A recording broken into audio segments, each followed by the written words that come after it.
Hello everyone. So today I am going to discuss my UPSC's interview experience 2018 वाला. Before discussing the experience मैं बताऊंगा कि live कैसे होता है, एंट्री कैसे होती है, किस टाइम पे रिपोर्ट करना पड़ता है, बोर्ड चेयरमैन कैसे पता चलता है, कितने मेंबर्स रहते हैं, क्या क्वेश्चंस पूछे जाते हैं, ठीक है, मैंने कैसे आंसर किया था and what ideally should have been the situation जिसमें मैं आंसर देना चाहिए था जो बाद में रियलाइज़ किया, ठीक है. इसके पहले brief about myself. I am a mechanical engineer 2017 में पास आउट हुआ था मैं and from government engineering college Bhopal. And before that 2016 में I secured all India rank 30 in combined defence service examination. IMA के लिए रिकमेंड हुआ था, army के लिए, but due to some medical as well as personal reason I could not join the academy, ठीक है. तो ओके आपके इंटरव्यू के पहले एक डैप फॉर्म भराया जाता है आप लोगों से, ठीक है. तो उस टाइम पे क्या होता था कि मेंस के बाद ही जो एक सिंगल डैप फॉर्म भराया जाता था उसमें सर्विस प्रेफरेंस भराई जाती थी एंड आप अगर मेंस क्लियर कर लेते हो तो आपके इंटरव्यू के पहले जो डैप फॉर्म रहता था उसमें कैडर प्रेफरेंस दिया जाता था. हालांकि आज की डेट में क्या हो चुका है कि जो सर्विस प्रेफरेंस भी मेंस क्लियर करने के बाद ही भराई जाती है. सो I filled a DAP form. When I went for the interview morning में आई गेस समवेयर होली के आसपास इंटरव्यू था, तो इसी चक्कर में मैंने होली नहीं खेला था. एंड इन द मॉर्निंग 9 बजे की रिपोर्टिंग थी, बट न्यू सिटी तो मैं 8:30 के अराउंड ही कैब करके पहुंच गया था, ठीक है. I was staying Chittaranjan Park में एक रिलेटिव के यहाँ रह रहा था, ठीक है. जैसे ही मैं गया तो देखा बहुत सारे एस्पिरेंट्स, ठीक है. जनरली जो जेंटलमैन थे they were wearing the suits and जो लेडीज थे दे वर वेयरिंग साड़ीज. तो सब न्यूज़पेपर पढ़ रहे हैं, एकदम पूरा टेंशन का माहौल था, ठीक है. कोई किसी से बात नहीं कर रहा. फिर CISF का एक गार्ड रहता है धौलपुर हाउस जो UPSC रहता है, तो ही सेट कि आप लाइन लगाइए, एक एक करके डॉक्यूमेंट्स चेक होते हैं और फिर वो कॉल मतलब मेनली गेट पे इंटरव्यू कॉल लेटर चेक होता है, फिर आप एक एक करके अंदर जाते हो. जैसे आप अंदर घुसते हो एक डोम टाइप का स्ट्रक्चर रहता है, एंट्रेंस रहता है और पूरा सर्कुलर टाइप का डोम टाइप का स्ट्रक्चर है, UPSC भवन टाइप का.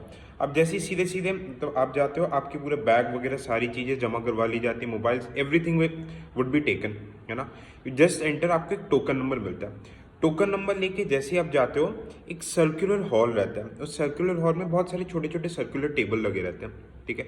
जैसे मुझे टोकन नंबर मिला था 6, तो 6 टोकन नंबर के साथ आई जस्ट वेंट देयर, ठीक है. एंड मैंने ढूंढा कि ये टेबल है, मैं जाके वहाँ पे बैठ गया. और भी बहुत सारे कैंडिडेट्स बैठे थे. मॉर्निंग का न्यूज़पेपर वगैरह रीड कर रहा था, कोई किसी से ज़्यादा बात नहीं कर रहा था, ठीक है, क्योंकि यार नर्वसनेस सबको बहुत ज़्यादा रहती है, ठीक है. बट एक दो कैंडिडेट से डिफरेंट प्रोफाइल के लोग आते हैं, कहाँ से क्या आते हैं, क्या किया रहता है, थोड़ी बहुत बातचीत होती है, पता चलता रहता है, ठीक है. जैसे ही थोड़ा सा टाइम होता है 11, 10, 10:30 तक बोर्ड मेंबर्स वगैरह आते हैं. अब देखो उस टाइम पे ही जब बोर्ड के जो चेयरमैन रहते हैं, जो UPSC के चेयरमैन रहते हैं, है ना, तो उसी टाइम पे एक लिफाफा खुलता है और उसी आई गेस 10 से 15 मिनट पहले ही पता चलता है कि यार आपको कौन सा बोर्ड मिलने वाला है. तो लोग जो कहते रहते हैं ना कि UPSC के इंटरव्यू में जुगाड़ चल जाती है, ये चल जाती है, तो यार देखो अगर इतनी जुगाड़ है कि आप पूरे UPSC के मेंबर्स सारे जितने भी बोर्ड हैं उनके चेयरमैन से जुगाड़ कर सकते हो, तो आई गेस आपको MP MLA का इलेक्शन ही लड़ना चाहिए, है ना. तो यार मतलब व्हाट आई फील जो प्रोसेस रहता है, जुगाड़ होना बहुत मुश्किल चीज़ है, ठीक है, क्योंकि जस्ट कुछ ही टाइम पहले पता चलता है आपके कि चेयरमैन कौन सा बोर्ड मिलने वाला है. सो आई वेंट. फॉर्चुनेटली या अनफॉर्चुनेटली एक जो मतलब एक जो रहते हैं हेल्पर टाइप के रहते हैं वो आए, he called out my name, ठीक है. I was the first person to go. मैंने पूछा उनसे जो मुझे लेके जा रहे थे कि बोर्ड चेयरमैन कौन है. So he said he is Bharat Bhushan Vyas sir. He was retired IAS officer, Jammu Kashmir cadre और गवर्नर के एडवाइजर भी रह चुके हैं, ठीक है. नर्वसनेस तो देखो बहुत ज़्यादा रहती है, ओके. थोड़ी देर वेट करने के लिए बोला गया. फिर जैसे ही बेल बजी, है ना, तो जो गेट कीपर थे उन्होंने गेट ओपन किया, ठीक है. अंदर से जैसे घुसते हैं एक बहुत ही यार मतलब बहुत ही वेल फर्निश्ड, पूरा बहुत अच्छा वेल फर्निश्ड रूम रहता है, ठीक है. और एक टेबल रहता है, एक सेमी सर्कुलर टेबल रहता है, सेंटर में चेयरमैन रहता है और 2 बोर्ड मेंबर्स लेफ्ट साइड में, 2 बोर्ड मेंबर्स राइट साइड में. जनरली 4 से 5 बोर्ड मेंबर्स रहते हैं, ठीक है. उनमें से एक साइकोलॉजिस्ट रहती है. साइकोलॉजिस्ट का जनरली काम आपसे ज़्यादा क्वेश्चंस वगैरह नहीं पूछती, वो बैठ के जस्ट आपकी बॉडी लैंग्वेज सारी चीज़ें इन सबको ऑब्जर्व करती है, ठीक है. जैसे मैं क्या यार थोड़ा नर्वसनेस तो हुआ था, क्योंकि मैं झूठ नहीं बोलूँगा, क्योंकि बहुत ज़्यादा एक्सपीरियंस था नहीं और लोगों ने एक तरीके का हुआ बना के रखा था कि यार UPSC का इंटरव्यू बहुत डिफिकल्ट इंटरव्यू होता है, सबसे बड़ा हमारे मतलब कंट्री की सबसे बड़ी सर्विस है XYZ, तो यार नर्वसनेस था, ठीक है. जैसे ही मैं घुसा आई वॉज टोटली ब्लैंक. कहीं ना कहीं चेयरमैन सर समझ गए थे कि यार ये लड़का थोड़ा सा नर्वस है. सो जैसे आई वेंट मतलब चेयर के पास जाके खड़ा हो गया. बोला जाता है कि सबसे पहले किसे विश करना है, कई लोग बोलते हैं कि जो लेडी मेंबर उन्हें विश करो, कई लोग बोलते हैं जो चेयरमैन है उन्हें विश करो। तो मैंने चेयरमैन को विश किया, फिर मैंने एक एक करके फिर लेडी मेंबर इन सबको विश किया। तो चेयरमैन ने बोला yes Soumitro please sit down. अब अच्छा एक और चीज़ क्या रहती है कि आपकी जो डैफ रहती है, डैफ फॉर्म के जो लास्ट कॉपीज रहते हैं, ठीक है, वो हर एक मेंबर के पास एक कॉपी रहती है। उसमें आपकी हॉबीज़, आपने लाइफ में क्या किया है, कहाँ से एजुकेशन, आपके फादर क्या करते हैं, मदर क्या करती है, आपकी पूरी जन्म कुंडली टाइप की रहती है। ओके, सो बोर्ड मेंबर समझ गए थे कि थोड़ा सा नर्वस है, तो ही ऑफर्ड मी चाय एंड समोसा। चाय एंड समोसा आता है, ठीक है। देखो ये तो हालांकि फॉर्मेलिटी के लिए पूछा जाता है, बोलना ना ही रहता। मैंने बोला कि okay sir I am comfortable, thank you so much. तो ही आस्क्ड मी कि Saumitra you seems to be nervous. मैंने बोला कि नो सर, मतलब हाँ यस सर लिटिल बिट। बोला कि see your knowledge test has already been done, it's just a test of your personality, to no need to be nervous, just calm down yourself. Okay, so मैंने बैठा। So he first question जो board member ने मेरा पूरा DAF देखा, ठीक है। अब the first question that he asked किया, Soumitra you are mechanical engineer.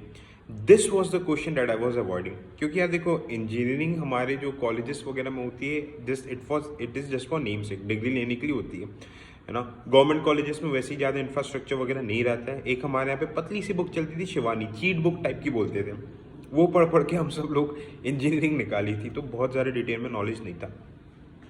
मैंने बोला yes sir. So he asked okay, so काफ़ी चीज़ें उस टाइम पे पोल्यूशन BS 2017 आई गेस 1 अप्रैल से BS 6 नॉर्म्स अप्लाई हुआ था। तो बोलते कि so the India recently adopted BS 6 norms, ठीक है। तो उनने पूछा कि what is difference between BS 4 BS 6 क्या होता है। सो यार वो तो मैंने कंफर्टेबली बता दिया कि BS 4 से BS 6 में ट्रांजिशन में क्या रहती है, इंजन की डिज़ाइन रहती है, कैटालिटिक कन्वर्टर लगता है जिससे NO2 SOx का एमिशन कम हो जाता है, lot of things man I comfortably explain, उसमें मुझे दिक्कत नहीं हुई थी, ठीक है। और भी क्या क्या पूछे, जियोलाइट कन्वर्टर किस चीज़ का रहता है, यूरो नॉर्म्स क्या होते हैं, द बेसिक थिंग्स साइड से।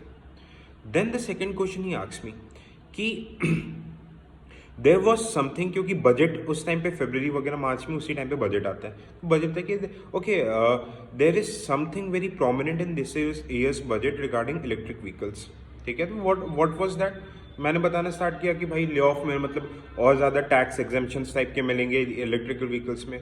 ही said okay tell me something about electric vehicles. I said plug in क्या होता है, सारी चीज़ें मैं समझाने लगा, ठीक है, कि क्या प्रॉस्पेक्ट्स हो सकते हैं, क्या फ्यूचर हो सकते हैं, ठीक है। वो बोले जा रहे थे कि बोलते रहो। एक्चुअली जो मुझे बाद में चीज़ समझ में आई कि he was looking for a particular term, ठीक है। तो जब तक वो टर्म उसे नहीं मिल रहा था वो बोले जा रहे थे। यार अब हम भी क्या है लिमिटेड ही बोल सकते हैं ना, ऐसा तो है नहीं कि पूरा मतलब एक थीसिस ही बता दें। So he interrupted him, he said कि have you heard about FAME India mission. मैंने बोला कि yes sir it's about hybrid vehicles. तो बोलते कि why didn't you mention about it. मैंने बोला कि सॉरी सर आई मिस्ड। बोले okay tell me about FAME India mission. तो मैंने बताया कि मिनिस्ट्री ऑफ हेवी इंडस्ट्रीज के अंदर आता है, हाइब्रिड व्हीकल्स में कॉम्बिनेशन रहता है, इलेक्ट्रिक व्हीकल्स को भी प्रमोट किया जाता है, गवर्नमेंट इंसेंटिव्स देती है, इंजन डिज़ाइन चेंज किया जाता है, all the things that I prepared. फिर मैंने बोल दिया। नेक्स्ट मेंबर के पास गया, ही वॉज मणिपुर कैडर के IPS ऑफिसर थे, ठीक है। हालांकि बोर्ड मेंबर्स के डिटेल्स इन सब के बारे में बहुत ज़्यादा पता नहीं चल पाता है, ठीक है, बट एक जनरल आइडिया लग जाता है। आप अब जनरली जो आपके एस्कॉर्ट रहते हैं, जो मतलब गेट कीपर्स रहते हैं, वो बता देते हैं। तो मतलब उनने मेरे से बहुत बेसिक्स क्वेश्चंस पूछे। बोलते कि he asked about my father's profession, my father was serving in intelligence bureau. तो बोलते कि अच्छा पापा आपके IB में काम कर रहे हैं, what is the job here, ठीक है, why don't you try for IB, ठीक है, जो बेसिक चीज़ें पूछी थी। फिर उन्होंने पूछा कि you have already been selected for arm forces, why didn't you join. I said sir there was some personal as well as medical reasons, ठीक है। बोले कि ओके सो ये सारी चीज़ें पूछी। तो उसमें देखो अब प्रेफरेंस डालना रहता है, तो my preference was IPS। So he asked you okay so why your preference is IPS। अब देखो जनरली जो 90% कैंडिडेट्स रहते हैं उनका फर्स्ट प्रेफरेंस IAS रहता है, ठीक है। उनने मेरे से पूछा कि तुम्हारी IPS क्यों फर्स्ट प्रेफरेंस है। तो मेरी डोमेन काफ़ी मैच हो रही थी कि भाई I tried for forces and I was very well prepared for this answer, ठीक है। मैंने ये बताया कि मैं फील्ड में रहना चाहता हूँ, ठीक है। I am more fascinated towards maintaining law and order. मुझे IPS का काम काफ़ी पसंद है। डेपुटेशन में we get ample of opportunities to lead even the paramilitary forces, CBI IB रॉ को लीड करने के एक्सपोजर बहुत रहता है, तो मुझे अच्छा लगता, तो उसमें कोई दिक्कत नहीं थी। मैं फंसा थर्ड मेंबर के पास, ठीक है। She was lady, I guess JNU में वो प्रोफेसर थी या रह चुकी थी, ऐसे कुछ प्रोफाइल था, ठीक है। तो उनने मेरे से ये चीज़ पूछी, देखो उस टाइम पे पुलवामा उरी अटैक बहुत सारे अटैक्स हो रहे थे। उनने एक चीज़ बोली, since your father is working in intelligence bureau and India में इतने सारे अटैक्स हो रहे हैं, तो क्या ये तो हम आईबी का ग्रेव फेलियर बोल सकते हैं? IB should be held accountable, है ना? तुम्हें नहीं लगता कि आईबी वाले सिर्फ पैसे उठा रहे हैं, they are not doing anything? ठीक है, तो थोड़ा सा ये स्ट्रॉन्ग स्टेटमेंट दिया था उन्होंने। अब यार उस टाइम पे मुझे समझ में नहीं आया कि मुझे अपोज करना चाहिए कि क्या करना चाहिए, बट बात आईबी की हो रही थी। मैंने बोला कि ma'am no doubt it's a failure, but ये आईबी का सिंगल फेलियर नहीं है, it's even failure of army, it's even failure of intelligence of BSF, क्योंकि बॉर्डर से इन्फिल्ट्रेशन होती है, तो ये कंबाइंड फेलियर है अटैक होना। एक ऑर्गेनाइजेशन को हम रिस्पॉन्सिबल नहीं होल्ड कर सकते। And I think IB and other forces are doing commendable job, क्योंकि यार देखो, आप गवर्नमेंट एंड इट्स ऑर्गेनाइजेशन के बारे में नेगेटिव नहीं बता सकते। मैंने बोला कि I think IB and it's organisations are doing very commendable job, क्योंकि ठीक है अटैक्स कुछ हो रहे हैं, बट इतने सारे अटैक्स एंड टेररिस्ट को जो न्यूट्रलाइज कर रहे हैं, तो उसका क्रेडिट भी तो सिक्योरिटी फोर्सेस में जाना चाहिए। With shortage of technology, man power, external pressure, our forces इतने डिफिकल्ट टेरेन में, आईबी इतने डिफिकल्ट एरियाज में काम कर रही है, तो I think it's commendable. So she didn't agree to me, बोलते कि नहीं पर अटैक हो गया, एक भी अटैक नहीं होना चाहिए, there should not be a single attack also, I think it's failure of IB. वो मेरे पे उस पर गिल करे जा रही थी। And at that time dilemma was that कि यार मुझे समझ में नहीं आ रहा था कि व्हाट शुड आई डू।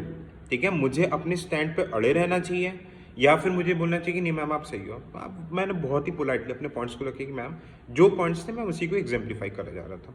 ठीक है, तो इसके अलावा शी डिडंट आस्क एनीथिंग। ठीक है, साइकोलॉजिस्ट जो थी उनने कुछ, वो सिर्फ बॉडी लैंग्वेज, जस्ट आपके बाजू में जैसे ऐसे सेमी सर्कुलर रहते हैं, वो आपके बहुत बाजू में रहती है। शी ऑब्जर्व्स कि आप किस वे में बैठ रहे हो, आपके हाथ कैसे हैं, आपके बॉडी पोस्चर कैसे है, ये सारी चीज़ें। ठीक है, अब जो द नेक्स्ट मेंबर वॉज, अब देखो अब थोड़ा सा इंटरव्यू जीएस में आ गया था, तो ये वाला पार्ट मुझे एक्चुअली समझ में नहीं आया था, है ना, कि कैसा गया, कैसा डील करना चाहिए था। अब जो नेक्स्ट था तो वो जीएस के ऊपर आ गया था। तो जीएस के ऊपर देखो उस टाइम पे जीएसटी के ऊपर आया था, तो जीएसटी के प्रोज कॉन्स ये सारी चीज़ें पूछे। I was very well prepared, बता दिया था कि भाई जीएसटी के क्या फ़ायदा है, जीएसटी काउंसिल क्या है, कॉन्स्टिट्यूशनल मैंडेट क्या है। Then he asks me about Rajya Sabha, बोलते कि राइट राज्यसभा को व्हाइट चेंबर क्यों बोलते हैं। ठीक है, तो हम यार हम ये चीज़ें पॉलिटी लक्ष्मीकांत इन सब में बहुत अच्छे से पढ़ते हैं, तो इन्होंने बोला था कि यार ऐसा नहीं लगता कि राज्यसभा का कोई यूज़ नहीं है। तो नहीं, बोला कि नहीं सर यूज़ है, लोकसभा के किसी भी डिसीजन को रिव्यू कर सकती है, मेजॉरिटेरियन रूल को के लिए एक तरीके का चेक एंड बैलेंस का काम करती है। ठीक है, अगर फास्टली कोई डिसीजन गया तो उसके लिए एक क्वेश्चन टाइप का काम करती है। मैंने जस्टिफाई कर दिया उसे। देन ये आस्क मी कि अच्छा फेस्टिवल्स के नेगेटिव चीज़ें क्या क्या होती हैं। तो मैंने ये चीज़ बोली क्या, जो देखो जैसे कि कम्युनल एंगल, कम्युनल वायलेंस हो जाता है, कई बार लॉ एंड ऑर्डर के इश्यूज हो जाते हैं, ये सब। तो ये आई गेस उनके फेशियल एक्सप्रेशन से समझ में आ रहा था कि ठीक था। ठीक है, ये सारी चीज़ें ठीक पूछी थी। Last he asks me about a situation reaction test. Situation reaction test देखो, क्योंकि ये किस टाइप का था, जैसे एथिक्स में, इवन आप एसएसबी में जो आपके एसआरटीज वगैरह रहते उस टाइप का था। उन्होंने बोला कि let's say you are a DM, ठीक है, आप दे रहे हो कि आप किसी स्कीम को इम्प्लीमेंट कर रहे हो। आपने देखा कि एक ओल्ड एज कपल आया है, वो 4 में से 3 क्राइटेरिया को फुलफिल कर रहा है, आप क्या करोगे, उस स्कीम में इंक्लूड करोगे कि नहीं। बट हाँ, इट्स नॉट, मतलब अगर आप उन्हें इंक्लूड कर देते हो तो हो सकता है कि गलत प्रेसिडेंट सेट हो, इट्स अगेंस्ट लॉ। ठीक है, तो मैंने बोला कि सर देखो, मैं मतलब मेरा जो भी एक्शन रहेगा it would be in public interest, I would abide the law and order. ठीक है, हाँ मैं उनको हेल्प कर सकता हूँ कि जिस 1 क्राइटेरिया में वो मिसिंग है, मैं ऑफिशियल लेवल पे उनको हेल्प करूंगा, मैं उनको एक विंडो दे दूंगा कि ठीक है आप इसको पूरा कर लीजिए। जो भी डॉक्यूमेंट उनके पास नहीं है, जो भी उस पर्टिकुलर डिपार्टमेंट के रिस्पॉन्सिबल ऑफिसर है, मैं अपने अथॉरिटी से उनसे बात करूंगा, क्योंकि मुझे लग रहा है कि वो जेन्युइन हो सकते हैं, तो मैं उनको हेल्प करूंगा। इन द मीनवाइल गवर्नमेंट के और भी बहुत सारे स्कीम्स रहते हैं, ठीक है, तो मैं उसमें उनको इंटीग्रेट करने की कोशिश करूंगा जहाँ पे वो प्योरली अवेलेबल हो। तो वो बोलते हैं कि नहीं, आप अगर इसमें अगर आपको लग रहा है कि ये पूरी तरीके से मतलब एलिजिबल है, एक जेन्युइन मिस्टेक है, इनसे एक डॉक्यूमेंट नहीं मिल रहा, तो आप इस स्कीम में आपको कर देना चाहिए उनको इंटीग्रेट। मैं बोला नहीं, तो ये हो सकता है कि एक बैड प्रेसिडेंट सेट हो, मेरी बायसनेस देखें, मैं पर्सनल कैपेसिटी में हेल्प करूंगा, बट मैं हाँ पब्लिक इंटरेस्ट में मेरा एक्शन रहेगा, बट लॉ को मैं वॉयलेट नहीं करूंगा। तो ही सेड नथिंग, लोग ओके। एट लास्ट वापस चेयरमैन के पास आया, तो एक मैं चीज़ आपको बताना भूल गया था कि आपकी 3 पासपोर्ट साइज फोटो ली जाती है। ठीक है, अब ये पासपोर्ट साइज फोटो क्या होता है कि चेयरमैन के पास भी जाता है। ठीक है, अब उस पासपोर्ट साइज फोटो में क्या होता है कि आपके इंटरव्यू के बाद फोटो के पीछे आपके मार्क्स लिखे जाते हैं। तो he just showed me the photo and said, जो बीबी वैस्टर थे, ओके सौमित तो just tell me who is this handsome gentleman here. तो मैंने I just sir this guy is going to be the future IPS officer. Okay, this is a future IPS officer. So, okay, well, okay, all the best for your interview. You may go. So I came back. This was my UPSC interview. Thank you so much.